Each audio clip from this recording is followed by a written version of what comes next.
Hello everyone आपनालोকক मोर चेनेलटुলৈ स्वागतम जनाइছো লগতে সকলোকে গণেশ চতুৰ্থীৰ শুভকামনা জনালো।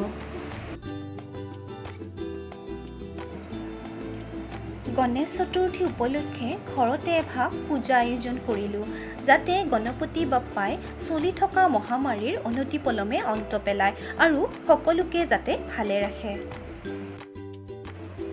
যদি আপোনালোকে প্ৰথমবাৰৰ বাবে মোৰ চেনেলটো ভিজিট কৰিছে তেনেহলে সাবস্ক্ৰাইব কৰি দিব আৰু কাষতে থকা বেল আইকনটো ক্লিক কৰিব যাতে নতুন নতুন ভিডিঅ'ৰ নটিফিকেশন পাই থাকে। আৰু যদি ভিডিঅ'টো চাই ভাল লাগে তেনেহলে লাইক কৰিব, কমেন্ট কৰিব আৰু শ্বেয়াৰ কৰিব। আৰু লগতে লৈ আহিছো এটা সুইট ডিশৰ ৰেচিপি। সুইট ডিশটো হৈছে চানা ক্ষীৰ। আহক পলম নকৰি আমি ৰেচিপিটোলৈ আগবাঢ়ো। চানা ক্ষীৰ বনাবৰ বাবে প্ৰথমতে চানাখিনি বনাই লম। তাৰ বাবে মই ব্যৱহাৰ কৰিছো 1 লিটাৰ ফুল ক্ৰীম গাখীৰ। চাওক আমুল গোল ইউজ কৰিছো। এখন গৰম কেৰাহীত গাখীৰখিনি ভালদৰে উতলাই লম।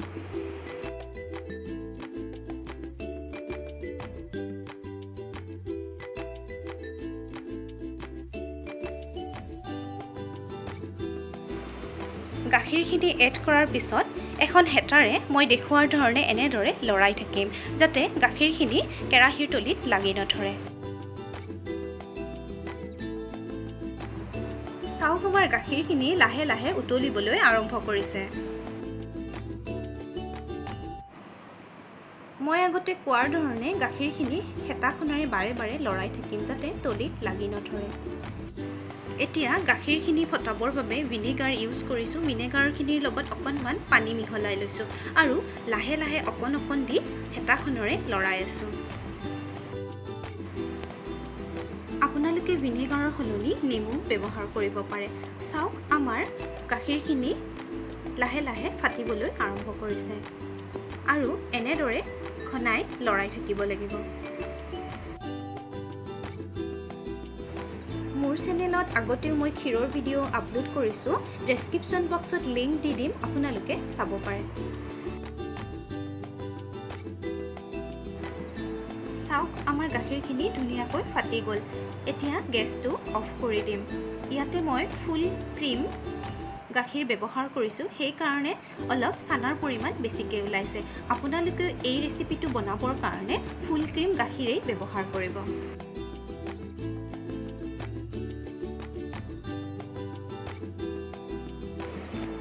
এতিয়া এখন কপাহী কাপোৰেৰে গোটেই চানাখিনি সেকি লওঁ।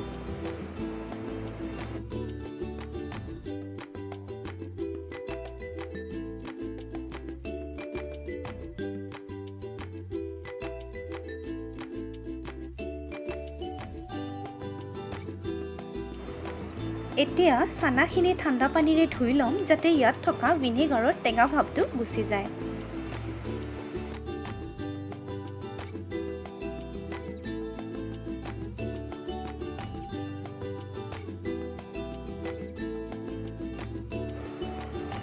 চানাখিনিত থকা এক্সেছ পানীখিনি ড্ৰেইন আউট হ'বৰ বাবে এনেদৰে প্ৰায় 1 ঘণ্টামান ৰাখি দিম।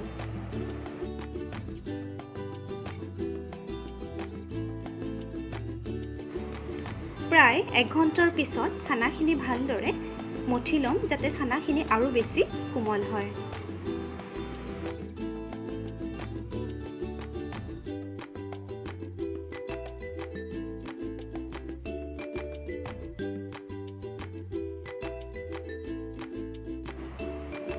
এতিয়া এখন কেৰাহীত প্ৰায় আধা লিটাৰ গাখীৰ এড কৰিম আৰু গাখীৰখিনি ভালদৰে উতলিবলৈ দিম।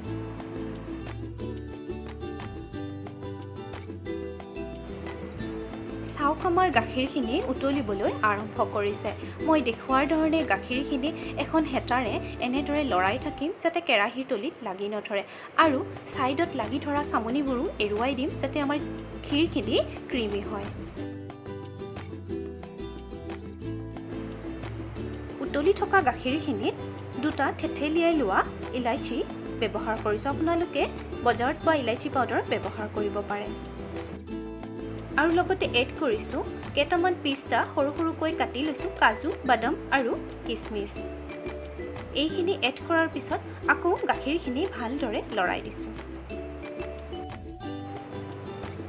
মোৰ বাকীবোৰ ভিডিঅ' চাবৰ বাবে কাইণ্ডলি ভিজিট কৰিব চিত্ৰাঞ্জলিজ ব্লগছ এণ্ড ৰেচিপি।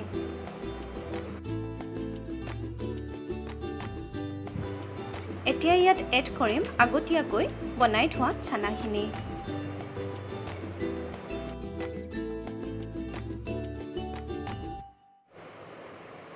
আৰু ভালদৰে আটাইখিনি লৰাই থাকিম।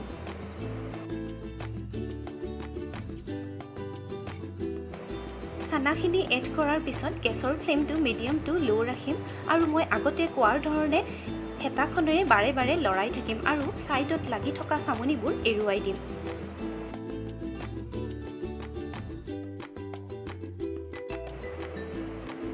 খিৰিখিনি লাহে লাহে গোটা হ'বলৈ আৰম্ভ কৰিছে।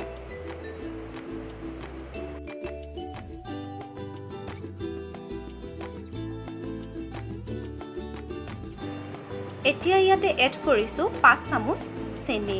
আপোনালোকে যদি বেছিকৈ মিঠা খাই ভাল পায় তেনেহ'লে বেছিকৈ চেনি এড কৰিব পাৰে। চেনিখিনি এড কৰাৰ পিছত আকৌ আটাইখিনি ভালদৰে লৰাই দিম। আৰু এতিয়া ইয়াতে এড কৰিছোঁ এচামুচ ঘি। ঘিটো অপশ্যনেল হয়, আপোনালোকে এইটো স্কিপ কৰিবও পাৰে।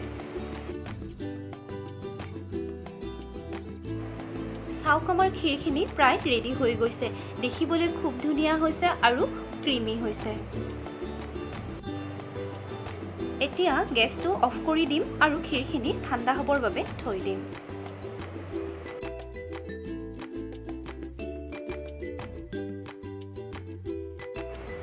ক্ষীৰখিনি ঠাণ্ডা হোৱাৰ পিছত এটা চাৰ্ভিং বললৈ ট্ৰান্সফাৰ কৰিম।